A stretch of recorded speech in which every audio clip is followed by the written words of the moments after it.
Good evening, everyone, and welcome to the second episode of our webinar series. I am Luciana. I am Luciana Raspai. I am the Administrative and Business Support Director at the Chamber, and it is an honor for me to be here with you guys this evening. As you can see, I am less stressed than the last time because I'm not presenting this evening.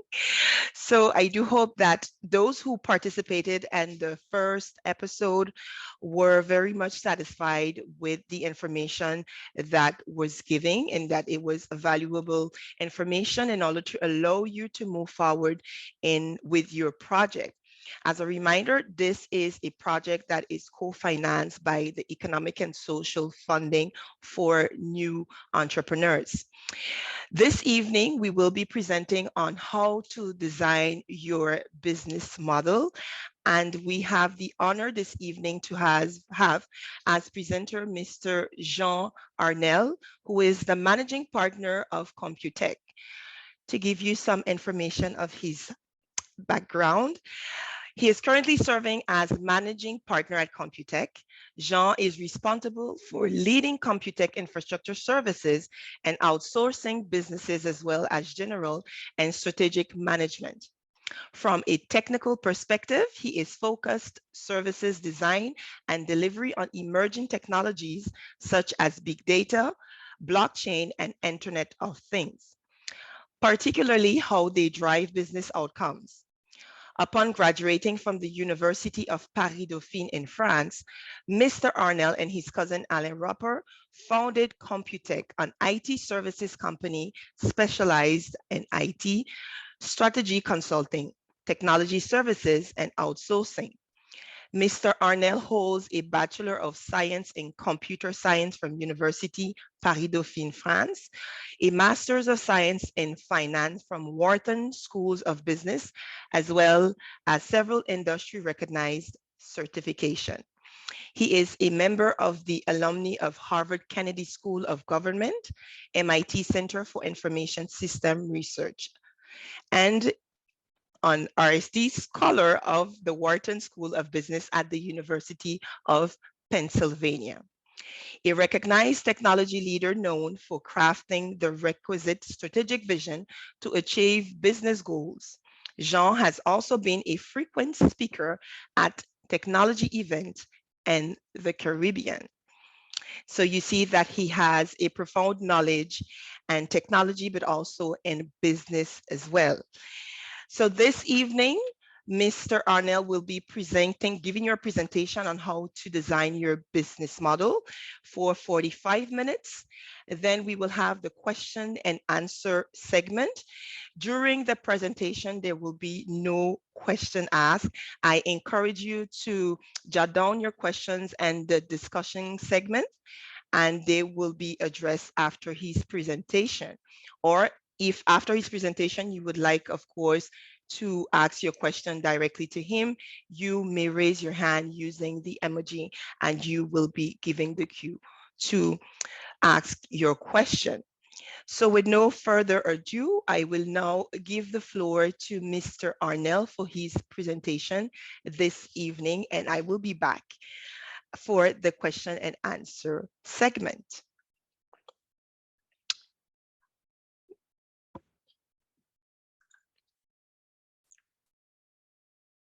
Mr. Arnel, you may share your screen, and you have been unmuted as well.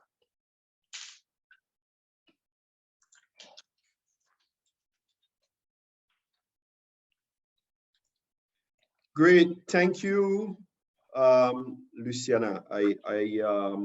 First, let me say thank you to the Chamber for putting on this event.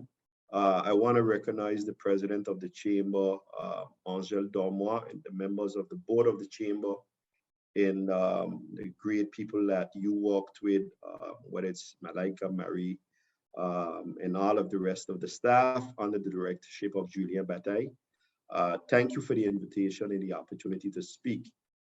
My talk this evening is going to be very brief. Business model is a semester-long course in any university or business school curriculum. or 2 to 5 day executive education course.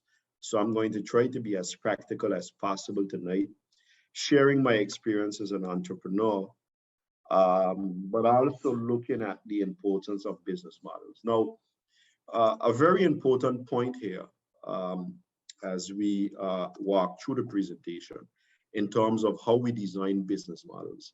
Like Luciana said, I've been in business for the past 22 years, delivering technology services to businesses and government in the Caribbean region and beyond. So I'm really going to talk a lot about our business model and how we deliver services. Our approach at Computech is to focus on business outcomes, particularly related to how technology drive those business outcomes. So our focus today is really on helping our customers engage their own customers, empower their employees, and optimize their operations. So when we talk about value proposition, this is our value proposition as a company at Computech. These are the key technology partners we work with, and you're going to find some of this information in any business model canvas. And one of the key tools or resources we have is a technology center that serves as the basis for our development and service delivery. We do so with an inclusive culture of learn, innovate, deliver. That is the motto around our business. And it's certainly a culture that is inclusive and really fosters diversity and innovation. These are the technologies today which are driving business transformation and government transformation. And I'll talk more about these in the back end of our presentation, because it's more than obvious today that every business is a technology business. Whether you're thinking of opening that African restaurant you spoke about Tuesday night, or a services business or retail store, all of those businesses have to leverage these technologies that we are mentioning here. So if there's time in the question and answer, we'll talk about the metaverse, we'll talk about augmented reality, virtual reality, and how those are impacting business models today, because business models have changed tremendously. So let's get right to it and talk about what is a business model. And a business model is critical to the success or the failure of your business. And I think this is the first time on the island we're having a conversation in St. Martin about conceptually discussing business models. A lot of businesses and entrepreneurs take off without walking through. A business model is fundamentally how you make money and who do you sell to in order to make money. So it is a method by which a firm, a company, uses its resources to offer its customers a better value than its competitors in make money in doing so. And it's obviously considers that you're in a competitive market environment, not a monopolistic or oligopolistic environment. Business model innovation is critical also. And what that means is that during the lifetime of a business, you're going to iterate through several different business models, or you're going to enhance your business models as you attack new markets and as you want to sustain your business and drive profitability. So you don't start a business with a business model and keep that business model throughout. There are certain companies which have, most businesses really have to innovate on their business model, where every so often in strategy reviews, the business models are updated. What are the components of a business model? And I'll make it very simple. Business model canvas goes a bit more detailed than this. And I'm going to use these same 4 components in sharing my experience with you regarding our own business model. Your value proposition, what is the problem you're trying to solve? What is the solution for that problem? So you're either trying to feed people with exotic food at a good price, or feed them with the exotic food at the best price or the price that they're willing to pay. So the discussion about cost-based pricing and value-based pricing and market-based pricing is one that we can also have. What is the market segment you're targeting? That is the second component. What is your target audience? Very often businesses start and basically they're targeting everyone. And without specifically targeting a market segment, then your go-to-market approach in terms of how you speak to your target audience, how you sell to that target audience, It's not focused enough. So defining your market segment or defining your go-to-market approach, depending on each market segment you're focused on, is critical. What is your cost structure? We said that a business model is using your resources to deliver a service or solution or product to a customer.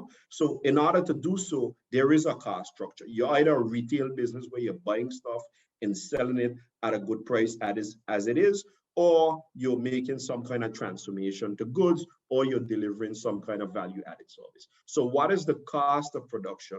What is the cost of acquiring new customers in terms of making sure you get into the door and be able to offer? And what is the cost of delivering the actual solution? And how do you make money? Do you make money depending on whether customers walk in and buy a meal or buy one of the items in your retail store? Are you a project-based organization? Are you a subscription-based organization? Are you one of those new freemium type organization where you offer a service for free, and if the customer wants more, they will certainly subscribe, pay you a monthly fee that is very small, but perpetuates over time and enables your business to sustain itself. So the key questions around value proposition, market segment, cost structure, and revenue streams, those are critical questions. Those are what are going to define the success and the failure of your business. And it's also going to enable, we're going to share some tools on the back end of the presentation that you use to test your business model. So you're going to use the Canvas to document it, but I'll share some of the good tools to measure your strategy, measure your operations, and also measure really how you're doing. So those are the key components of the business model. As we share the definition of a business model, I really want to slide back to this in terms of the definition of a business model. It's a method by which a firm, a company uses its resources to offer its customers a better value than its competitors. So this definition is suggesting you're not the first entrant into a market, that there are others offering this product or service in the market already, and you're simply trying to outbeat them. And the question of competitive strategy is certainly a whole other discussion that can be had. But the business model builds on those. So let's look at some common business models. And I'm going to spend a few minutes here just talking about my own experience. So a year out of university, we started Computech. And our idea was we're going to come back to St. Martin and we're going to build a technology business, which is going to knock the ball out of the park. And we're going to offer every technology related service that we're capable of delivering. So we're going to do cabling and consulting and e-commerce and hardware, sales and networking and software development, training and website design. And when you look at this, and we didn't ask ourselves these questions in business model, we're not business school graduates, we're software engineers. So our focus was on the product. Our focus was on making sure that these solutions to the customer problems that exist, we can respond to them. We knew our stuff well from a technical perspective. We had drilled down the specific technology services that we built out. So in our first 2 years, we spent about a year and a half building out a portal that should have been the Yahoo business for the Caribbean. So we built out this portal with a whole bunch of online services that was supposed to be a major e-commerce platform for the Caribbean. And we had it really drilled down in terms of the services that we'll be offering online for small businesses, whether it is a listings of properties for rent, for sale, online stores and platforms. And we took this to our bank. We said, hey, we have this platform, we built it. It's really the best platform. There's not like this out there in the region right now. And it's taken us a year and a half to build it now. And the bank was like, how much you need? Well, we need about 500,000 euros to launch this in terms of marketing and getting into market. So how do you make money from this? How many iterations do you need to the development of this website? How many customers do you need for every granular service that you're going to launch that you need to make this profitable? And we started the deep discussions regarding every individual product or service. And what we realized there is that we did not define a business model for a year and a half's work. What we did is that we built a good technical product. So that is where business and business school and business acumen has to blend with technical ability. You need to be good from a technical perspective. You need to know how to cook, but you need to know business and you need to know go-to-market strategies to be an effective and successful entrepreneur. So the question of a business model and walking through every single question regarding the problem that you want to solve, the solution to that problem, the cost to build that solution, and how are you going to derive revenue from that solution is critical. So in summary, after the first 2 years in business, our initial business models failed. We didn't make any money. We spent a lot of time doing technical development. We knew our stuff very well. We just didn't make any money. Our market segment was too broad. We were just targeting every business and every potential customer. And I see a lot of entrepreneurs having this discussion today. I have a good product. I saw it going well. But the reality is that you need to walk through the questions around the problem you're trying to solve. Who are your competitors in the space? How is technology changing that space? And what is your specific market segment? I'm not saying you can't start a business that is targeting every and anyone, but you need to be very specific in terms of your go-to-market approach to target any and everyone in terms of the marketing dollars that you're going to spend. So to make this experience short, after 2 years, we changed our business model. And we looked very specifically at the solutions that was needed in the market, in particular the market segment that could generate the revenue that we looked at.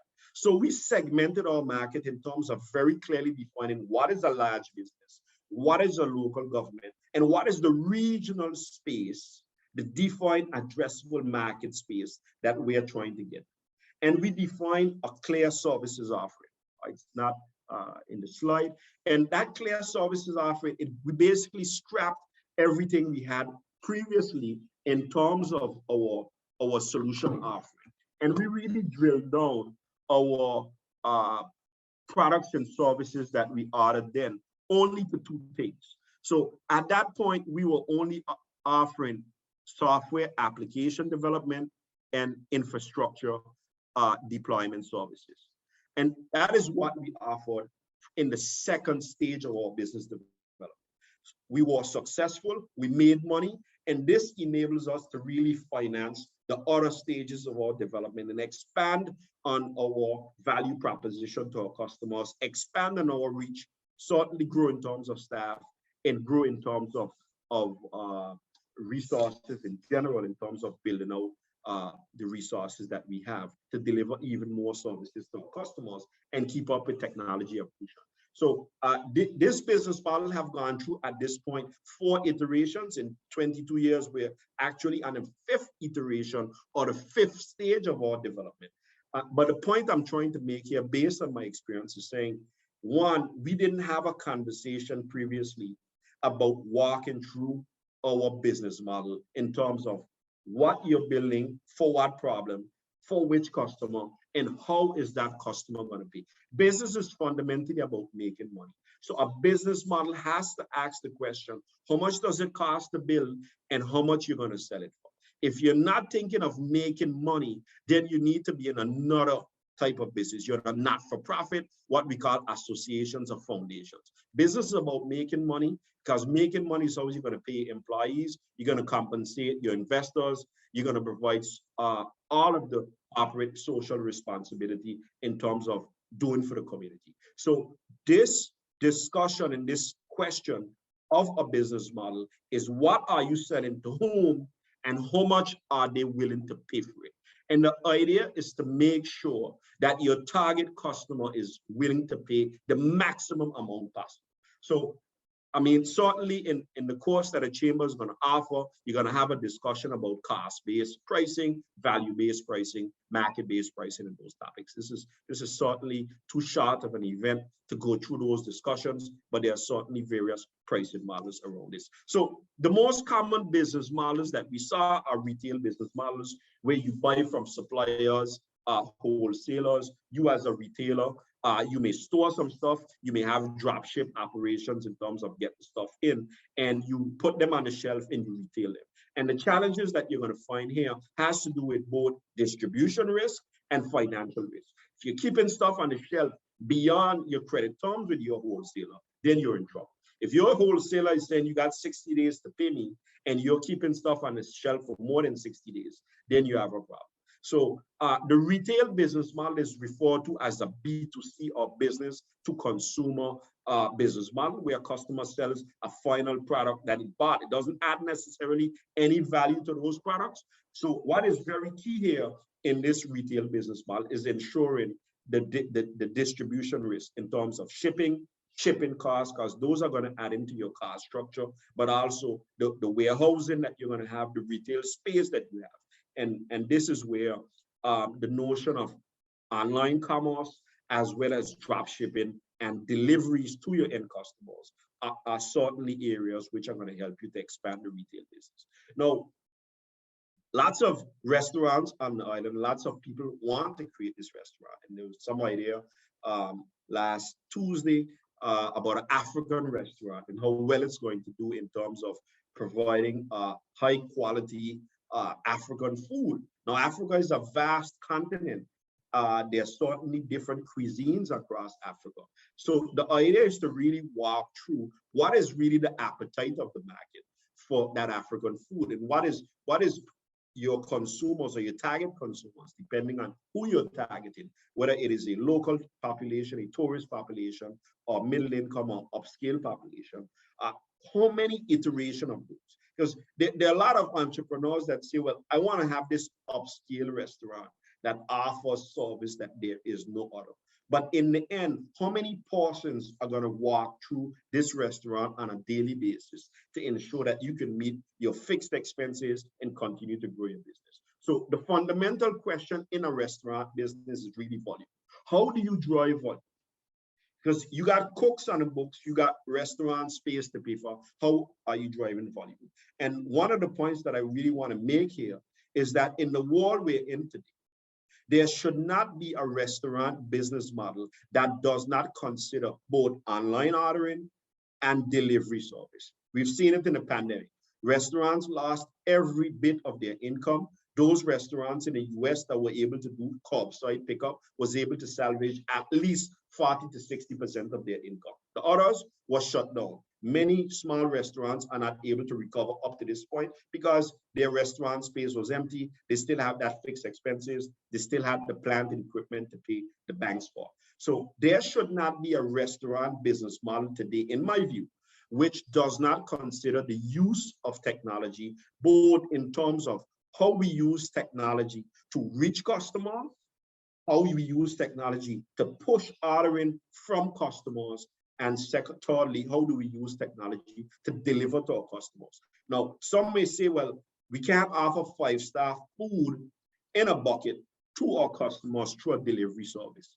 That has been experimented, and it's possible to actually deliver that service. The fact is, in a restaurant business, like a retail business, you need to drive volume. There are other services businesses, high value added business, where you don't necessarily need to drive volume. You just need to drive a certain amount of iterations because those are higher margin businesses. So that is the retail business. This is the restaurant business. And I mentioned earlier the services business, which offer value added services in terms of the value that you add on top of the brains or the human resources in a skill set that they are selling. And that is really about what kind of margin that you make beyond the cost. And there you're looking more at a value-based pricing model rather than a cost-based pricing model that you see whether in retail or in a restaurant business. So you look at Zoom, for example, in terms of their business model, we're using Zoom today. They have what is called a freemium business model. It is a subscription service. And I'm using Zoom for free because I'm an end user of Zoom. But the Chamber of Commerce is actually a Zoom subscriber. They are hosting Zoom events. And you're hearing about Zoom tonight. You may want to host an event and you're probably going to go out and buy Zoom. And as a result of that, the product has gone viral.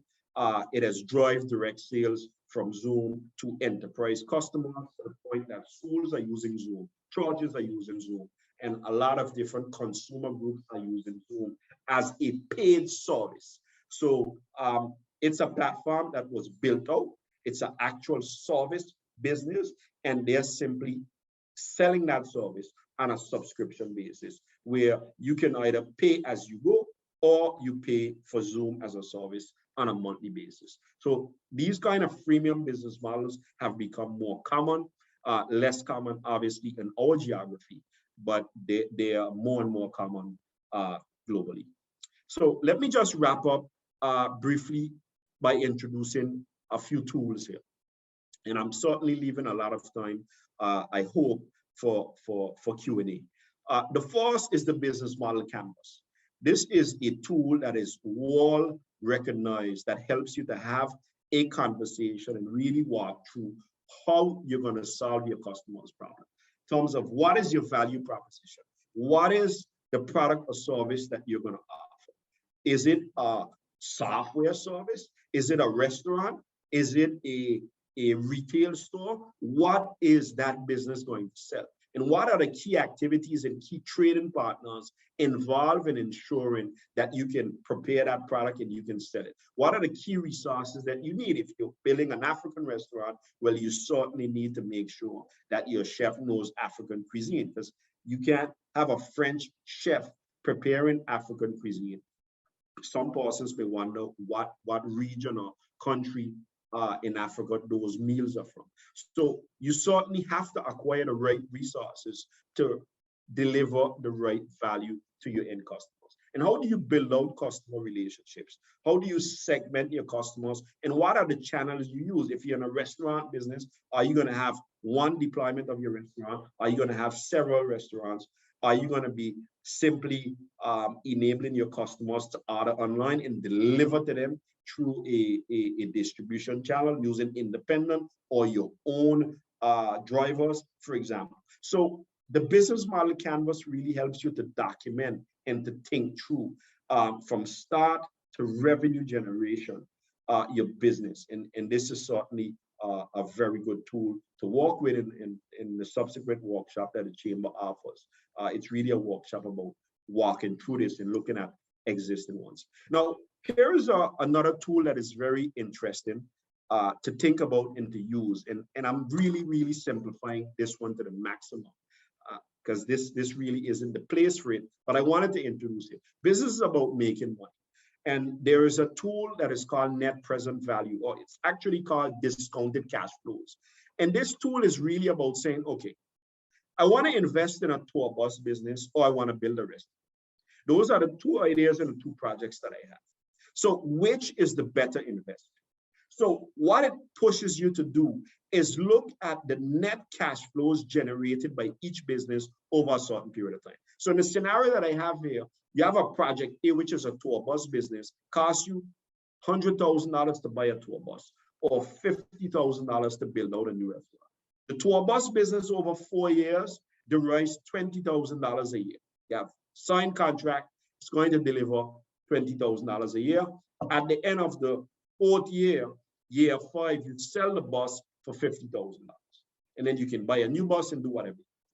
In the restaurant business, you invest $50,000 to set up the restaurant, and it just gradually grows every year. And these are your projections. These are net income. So in the NPV, what we really do is we use discounted cash flows. And I'm not discounting it with any interest rate here. I'm just using a basic calculation to simplify this because the calculation is a bit more complex. But what I'm doing here in this column that is called sum, I'm doing a sum of the cash flows that the restaurant business makes from year 1 to year 5. And I'm doing a sum of the cash that the tour bus business generates from year 1 to year 5.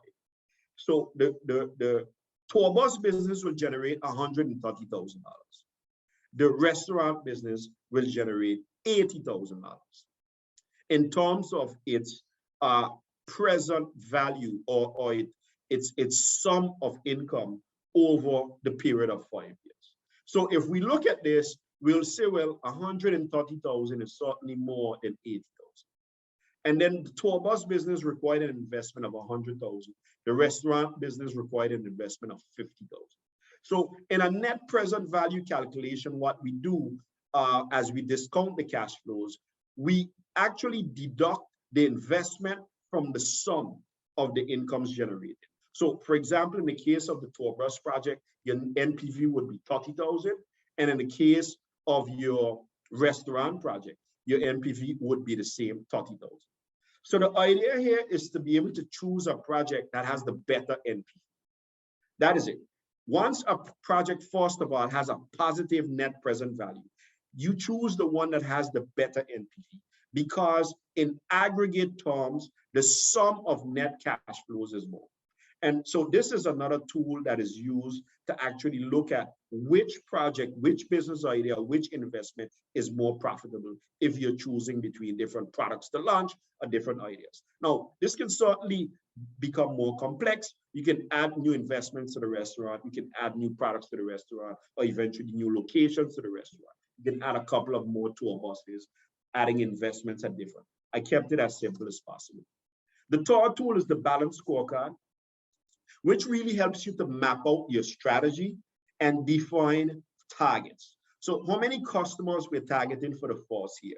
How many customers we want to reach for the first year? And how will we measure customer acquisition costs, the amount of customers, and the customer growth year over year?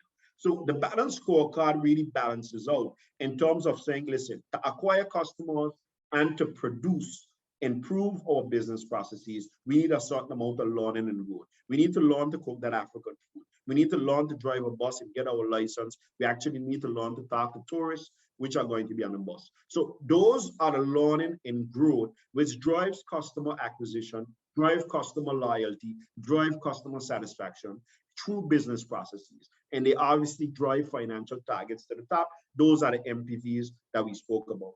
Because this is a for-profit scenario, so your financial targets are obviously to the top, and those are the most important objectives to be met. Because certainly, like we said, the primary objective of our business is to make money, to reinvest into growth. The last tool, and there is no intent here to push any given product or not. It's simply to talk about the ecosystem around a customer relationship management tool. I go to too many businesses that I frequent for many years, and they have no idea who I am. They have no idea what I like to eat on a rainy day, what I like to eat when my wife is very hungry, what I like to eat depending on my mood. And that is where artificial intelligence is taking us. That is where historicals is taking us. That is where, for example, if it's raining and I don't want to run out to the office, there's obviously something. If I'm rushy and need to run between meetings, I'm going to go to a specific location. None of these places that I run to for food or for many services have no idea who I am because they take me as a transactional customer. They just register my transaction, I pay, I go. They have no idea what my name is, what my phone number is, what my email address is. Having a customer relationship management system is critical to driving sales automation, critical to reaching out to your customers. Because if you don't know who your customers are, when businesses are slowing down and you want to reach to those customers, you got no idea how to reach them. You don't have their phone numbers, you don't have their email addresses, you can't reach them. And if you want to drive customer insights in terms of knowing the demographic of who is buying from you, when those persons are buying from you, at what time of day, at time of year, you have no insights because you're not using any customer relationship management tool. So whether it's Microsoft Dynamics CRM or another CRM, don't start a business without a tool that enables you to know your customers. So that is it. I did as quickly as possible. I trust that you got some value out of this, and I'm certainly here for another couple of minutes to get all the questions and answers from you. Thank you very much, Mr. Arnell, for this session that brought us a wealth of information on the business model. We have some questions, and I will go straight into the question and answer segment. The first question is, how much time does this process take, as in defining your business model? How much time does this process take? You can't say it takes a month, 2 months, 3 months. It can take some time depending on the resources you throw at it. You should be able to have a time limit, but in the end, as I mentioned, a business model is a living, not document, but a living process. So you can say, well, listen, our investors are requiring us to have our business model down pat at this point so that we can present it to get funding, we launch. And then a year after we do a strategy review, we look at our business model. When Netflix started, Netflix was not producing movies. The goal of Netflix when they started was to kill Blockbuster. They wanted to kill the movie rental business. But Netflix could not exist if we did not have broadband internet access.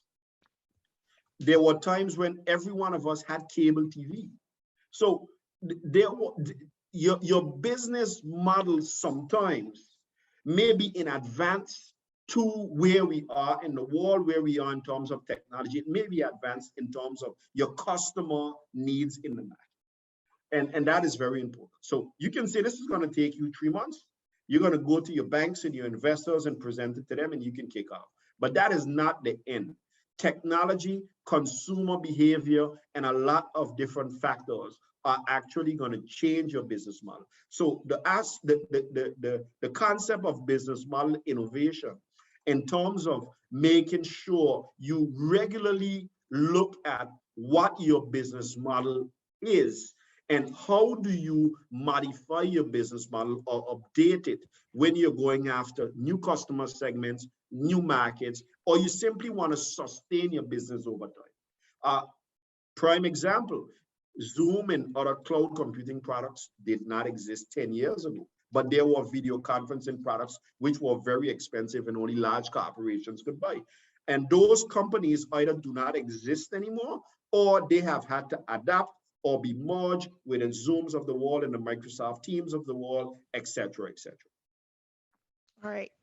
Thank you very much for this answer. Another question is, what advice do you have for persons already in business who realize they need to adapt their business model?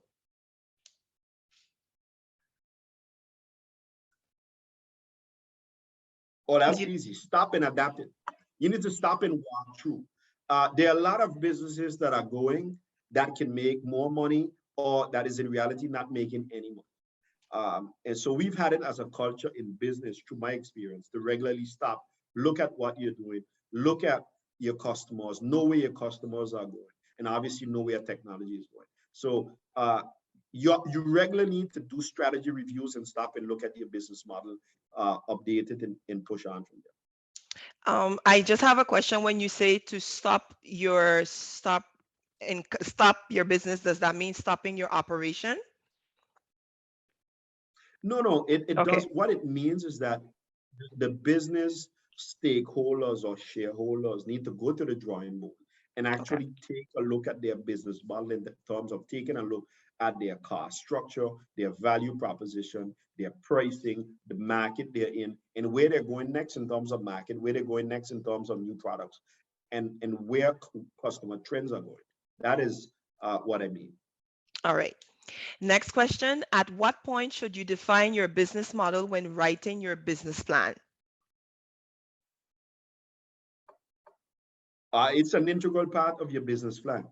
But once again, your business plan is a living document, and your business model is as well.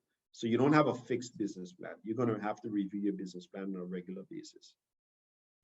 All right. Any suggestions on cost-friendly, budget-friendly tools to help track my customers as a small business? No, certainly there's a whole great school of them. Go out there and look at the market. Our preference is certainly Microsoft Dynamics CRM. That is cheap and easy to use for customers and easily integrated with other email tools. It drives sales automation, but there are many, and a lot depends on the industry you're in also. If you're in a retail industry, you may have a point of sale system that has a CRM add-on to it. If you're in a financial services or simply a consulting services industry, there may be specific tools that deal with time and materials for that business. So I think in terms of looking for tools, it's better to look at tools in terms of the industry you're in, which is really going to avoid you having to integrate several other tools and several different technologies. All right. Thank you. Next question. What is your most recommended tools among those presented this evening?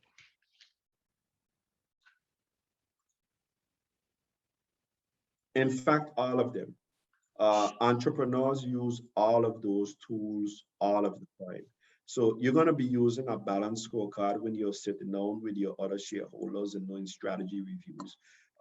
Your business model canvas is something that you're going to revisit every 2 or 3 years when you're updating your strategy. Balanced scorecard is really quarterly. We use it internally. We've been using it for many years in terms of declining or trickling down our strategic objectives to operational actions and giving our team members their goals. So we really use that one frequently. Dynamic CRM, it's a daily tool in terms of knowing our customers, knowing who they are, what they're doing, the relationship we have with them, the services, the projects we're running for them. So so those tools that I mentioned, there are tools in there which are strategic planning tools, such as the Canvas, the NPV, the balanced scorecard. These are more strategic planning tools. CRM is certainly a daily tool that is used on a daily basis to run the operations. All right. Next question. How can a business continue to be innovative on a small island where mindsets are hard to change? Keeping in mind, of course, that the first objective is to make money. No, certainly the question of the addressable market is an important one. And that is the reason why expansion is unnecessary for every business. And it does have its challenges in terms of regional and international expansion, but you need to look at your addressable market as a whole. So in terms of moving to different customer segments, depending on the products you offer. So, but you should not stop innovating and certainly not stop looking at how technology is transforming your existing business. Because once you take your eyes off of it, that is when a competitor, even an international competitor, can come in and grab your customer. So investing in training, we spend a lot in terms of training and invested in training and certification of our staff on an annual basis, because that is where we gain our competitive advantage. And that is really the philosophy, the culture of our company in terms of learn, innovate, deliver. Because the value we deliver for our customers depends on the brains and the trained brains that we have internally. Now, that is for a services business. Certainly for a retail business, the innovation that you have to have is certainly different. And that is where the whole metaverse and augmented reality and virtual reality, in terms of people being able to shop and try on clothes virtually, makes a lot of sense in terms of retail business. It's certainly something that is very big in China, and other places in the world are starting to adopt it right now, where you can actually have a person of your size and fit try on the clothes for you in a virtual setting. So in terms of retail business or even tourism business, I would certainly put my eye on augmented reality and virtual reality. Thank you. Behind this presentation, who can I use to guide me through designing my business model?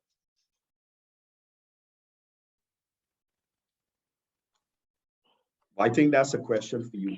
We're not business consultants. It's just, yeah. So I'm glad to share my experience, but in terms of business planning, that is not a service that we offer. I'm always ready to freely give advice to entrepreneurs and talk to them and share my experience with them. But that's certainly not a paid service that we offer today. So I think the chamber is probably the best, at least in terms of our outlet to get the information and access to other resources, certainly the best point of contact or the best to answer that question. Yeah, so I'm going to go ahead and answer that question. So during the presentation on Tuesday, I presented a digital tool, which is the CCE Business Builder, which is an application that helps you define and go through all the processes of your your business journey. So in that application, you have a segment that is dedicated to the business model and that can guide you through designing your business model. After this presentation, we are also putting together a workshop, which will be also conducted by Mr. Jean Arnel, that you will be able to, of course, if you register, you'll be able to sign up and get those information and guidelines to design your business model. And also we have the business support program that you can also sign up to and get one-on-one sessions with an officer at the chamber. Next question, what is your recommendation to a business transitioning from a B2C business model to B2B model? What should be held at the highest priority?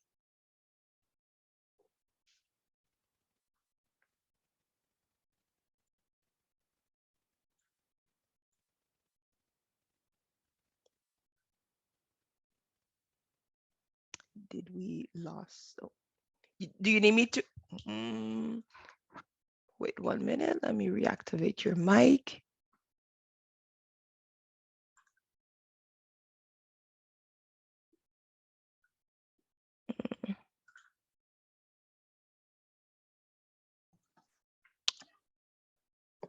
I will just go ahead and repeat the question, Mr. Arnell.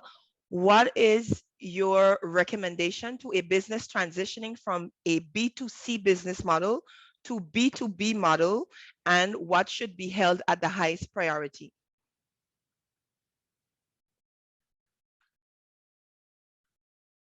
Well, the highest priority is obviously understanding the B in the B2B.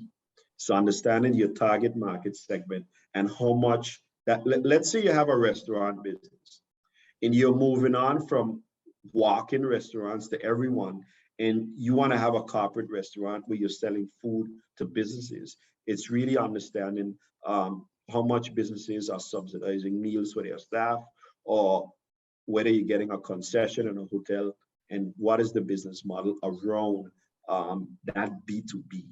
So certainly it's really understanding the B market, which is certainly different than the consumer market in terms of its requirements for quality, for service levels, et cetera, et cetera.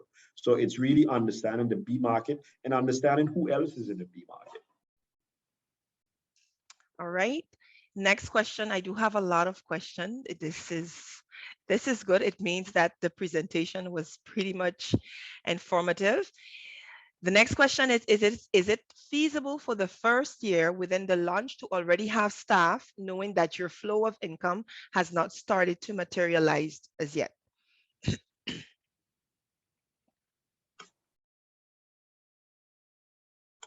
Well, that certainly depends on the business and the industry you're in. If your business, and that's where the business model canvas is interesting, because it actually tells you and helps you to think through the resource.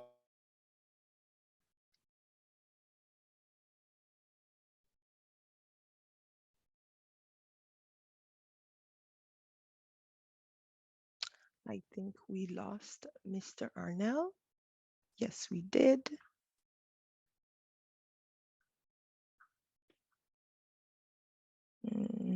Not seeing him.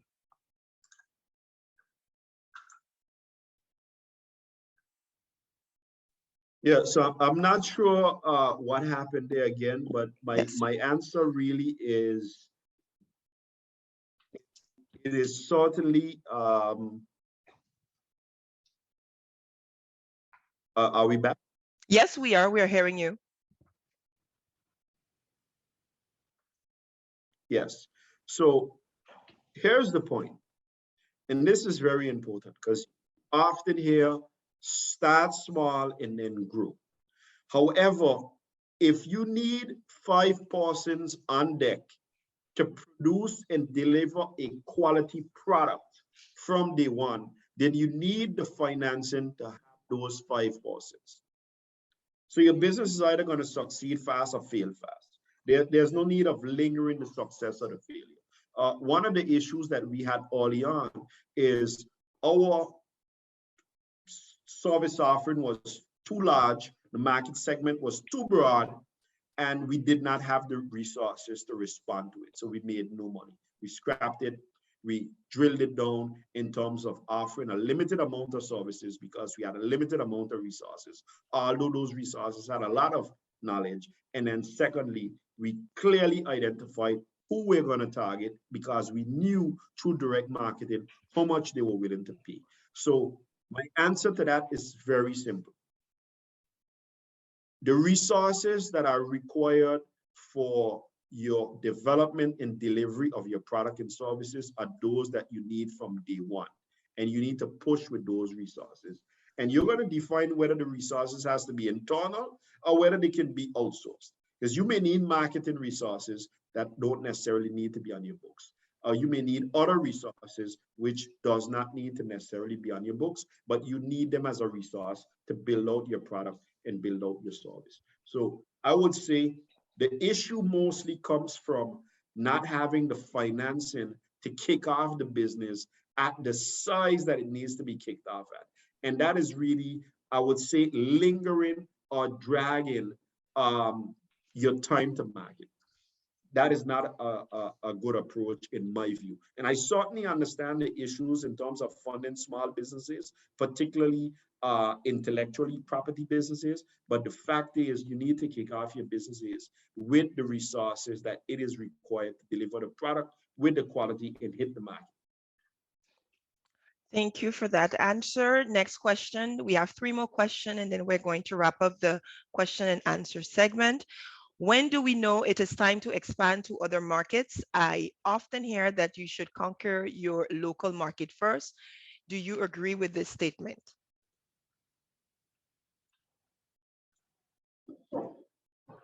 So we are on an island that is a very small island. Nevertheless, the addressable market that we should look at in terms of demystifying the legal issues of doing business on other islands, that should be looked at from the onset. I am a strong proponent of regional economic integration and doing business on other markets. So you need to look at what it takes to do business in those other markets from the onset. But this is a critical point. Once you identify who you're selling to, now certain businesses are more difficult than others. I'm in a services business, and I like to say that is probably the only business I know. So it's much more difficult for someone having a store that is selling clothes to ship clothes to various islands in the Caribbean because of customs and custom duties and all of that. And I certainly don't understand that industry as well as I understand the industry of services and software. But nevertheless, people in those markets probably need the kind of clothing that you're going to sell. So you need to get it to them, whether through a strategic alliance, and that's another topic for another session with a partner in that territory that is going to retail your stuff, and so on and so on. But you certainly have to see the broadest market in terms of the addressable market. Next question, how much should I capitalize my business with at the beginning? That is just a legal issue, to be quite honest. You need to capitalize business with the funding that you need to build out the product and service and deliver quality to your customers in your competitive landscape. The capitalization in terms of your issued capital when you start a business, that is a legal issue. Could be €1, €2, €10, etc. We started with money borrowed from our parents, and as the business grew, we've grown our capitalization. But that is really a legal issue at first. The day you want to sell your company, it's not a capitalization that is going to sell the company. It's actually the valuation process that you're going to go through. And the person you're selling the business to is actually going to look at your books and see if the business is generating cash or not. Does the business have a customer base that is worth paying for? So the capitalization doesn't help you to sell the business or doesn't give any strength to the business in terms of your discussion with a bank or an investor. It says a lot about how much you're willing to put into your business from the onset. But if you don't have it, you don't have it. We started a business fresh out of school with money borrowed from our parents. That's the reality. And thank you, Mr. Arnell. And our last question for this evening, how do you envision food or product-based business taking a local product to virtual reality platforms? Example, metaverse. That I don't. No, that is certainly a great question. And as we try to embed more of culture and more authenticity into what we sell, St. Martin is going crazy on the metaverse. There's people from all over the world on the major metaverse platforms buying up cubes and squares and land on St. Martin, to be quite honest.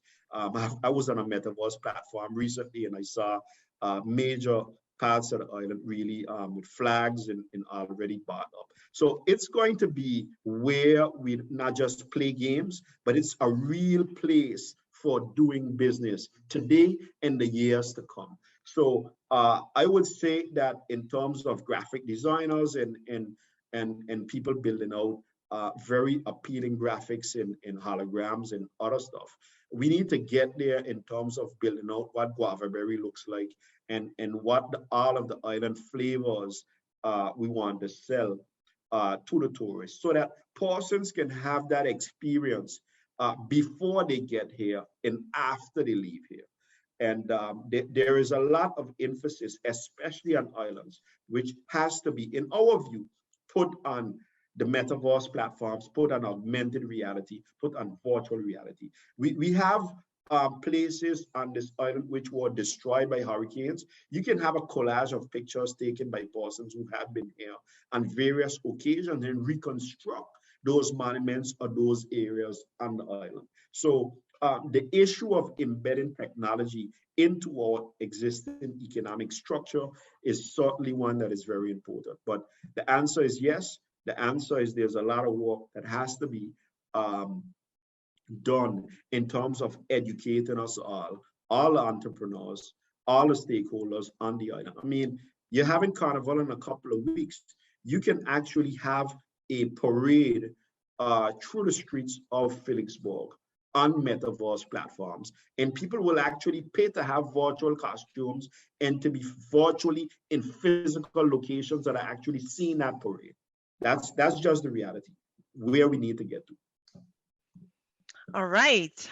Thank you, Mr. Arnell, for the great answers that you were able to provide our audience this evening. And thanks to all participants for their questioning. I believe that we had a wealth of information through the question and answer segment.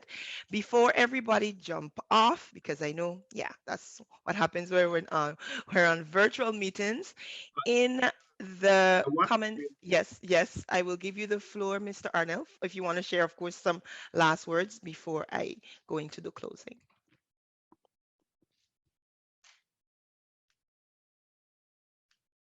So I want to emphasize on something. Yes, good. I want to emphasize on something that is very important. Very important in terms of thinking of business models and thinking about business in general, is the world that we live in today has changed. And it has changed particularly because of a proliferation of data. Everyone is wearing connected devices today. So the data that is being produced actually goes beyond the PCs and tablets that we use. It actually is related to all of the connected devices. Everyone is wearing a connected watch. But in addition to that, the restaurants in the tables in your restaurant, or the cars in your business, or the customers that come to your business are carrying around mobile devices. So the idea is, how do we leverage all of this data to make decisions and to create new business models? And what we're really seeing is a whole new set of workloads that are being created by all of the various connected devices. And the idea here, the point that I'm trying to make, is that we're in a major technology revolution, and this is a timeline of when some of these emerging technologies are going to hit us. And every businesses that exist today, every business that is starting, has to embed these technologies which are transforming business if they're going to be successful. So if you're farming, you need to use drone technologies and sensors to know when to irrigate. to measure the cut chewing of your animals, to measure the whereabouts of your animals. If you're in a services business, you need to use technology to understand what the persons on your table are ordering, for example. If you're in a retail business, you need to use the technologies to understand whether a person is standing very long in front of a particular dress and whether you need to help them make that decision after they left the store and didn't buy that dress. If we do not embed technology in the way we think, in the way we do business, we're going to continue to be very limited. And in fact, the last point I'm going to make here is that there's a recent study that was published by the Inter-American Development Bank that showed growth in the Caribbean is lagging for the past 50 years. And the primary reason why it's lagging is because of our lack of embedding technology to increase productivity, increase output, and grow our economies. So all other regions in the world are doing better than the Caribbean region in terms of embedding technology in production processes to grow their economy. So, and if we don't do it, the Caribbean is actually on the verge of becoming the poorest region in the world for lack of actually upping our productivity, upping our GDP, and so on. Thank you very much. I believe that we're going to have to put together a special webinar on how to prepare our businesses to embed those technology with Mr. Arnell. Again, thank you, Mr. Arnell, very much for this presentation. Before everyone log off, again, I would just like to remind everyone to please take the time to fill out our survey, because the last time we didn't get much response. So please take the time to fill out the survey. And before we go, I would just like to remind you of our upcoming webinars. So the next session is scheduled for next week, Tuesday. We will be presenting on the digital tools to build your business project. Then on Thursday, we're going to have Joy Carty, project manager, who will be presenting on elaborating your marketing mix. And then on the following Tuesday, April 26th, we will be having certified public accountant, Mr. Bruno Lizet, who will be presenting on assessing the financial needs of your project. And just to present the different services that the Chamber is offering, which are in line with the presentation this evening. So in May, we will be having a training, which will be on 2 days for developing your business model. We will also be organizing a workshop with Mr. Arnell, Build Your Business Model. The registration information will be up on our website in the coming weeks, but you can already save the date, which is June 9th. And that will be in the evening. And you also have the personalized business support that we are proposing for the small fee of 220 euros. So I do hope that this presentation was able to enlighten you on how to build your business model. I believe that our key takeaway this evening is that business model evolves, so they're not staged. And the main components are your value proposition, your market segment, your cost structure, and your revenue streams. And what I like to tell my entrepreneurs when I receive them, you need to know what value, what better value you are going to be proposing to your customers from what the competitors are proposing. It is fundamental that you know what are you selling, who you're selling to, and how much your customer is ready to pay. So again, we thank you for your present this evening, and we encourage you to sign up for the upcoming webinars, and we would like to wish you a happy and safe Easter weekend. And again, thank you.